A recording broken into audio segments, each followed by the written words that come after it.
Summary of The Gardener by Rudyard Kipling.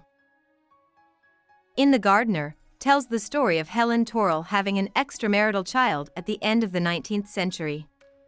India, where Helen lives, is ruled by the British as a colony.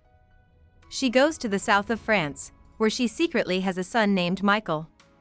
She then takes him to England to live with her family. Helen makes up a story about Michael's birth to hide the fact that she had a child without being married.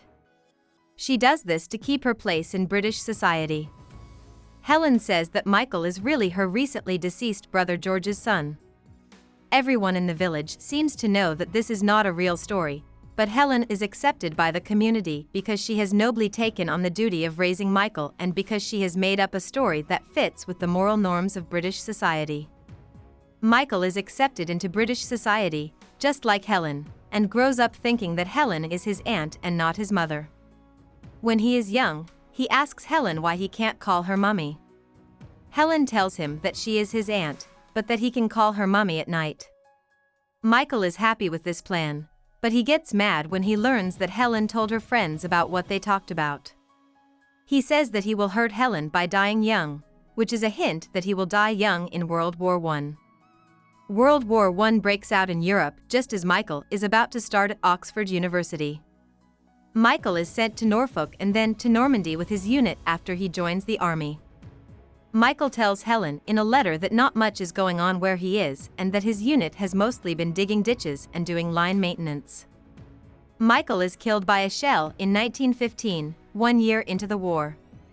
Helen first hears that Michael is missing. In her heart, she thinks that missing always means dead, but the people around her tell her to keep hoping and to write to groups that look for lost men and prisoners of war.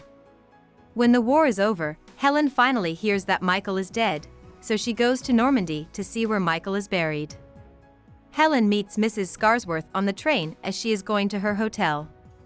The woman tells Helen that this is her 9th time at the graveyard. She takes pictures of the graves for mourning family members who can't go themselves. Helen is terrified by the way Mrs. Scarsworth talks about death and seems to have no feelings about it. She is glad to get away from her in the hotel. Mrs. Scarsworth, on the other hand, runs into Helen's room and tells her that what she said about the orders was not true. She did love a man who died in the war, but because she is married to someone else, she can't show how much she misses him. Mrs. Scarsworth goes away quickly, and Helen never sees her again. The next morning, Helen goes to visit Michael's grave. To help her find his headstone, she is given a row number. But when she gets to the graveyard, she finds that it is big and hard to navigate, and she gets lost. She meets a guy who is obviously a gardener and asks him to help her find her nephew. When he looks at Helen with infinite compassion, the gardener tells her that he will show her where her son lies, knowing right away that they are related. As the story ends, Helen as she walks away from the graveyard glanced back at the gardener who is bending over his young plants. About the author. Rudyard Kipling was born to British parents in the Indian city of Bombay in 1865. After going to school in England, Kipling moved back to India in 1882 and started writing short stories for newspapers there. Kipling's first collection of short stories, Plain Tales from the Hills, came out in 1888. The stories were about life in India and in Anglo-Indian colonial society.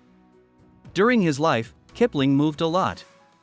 He went to Asia, South Africa, and the United States.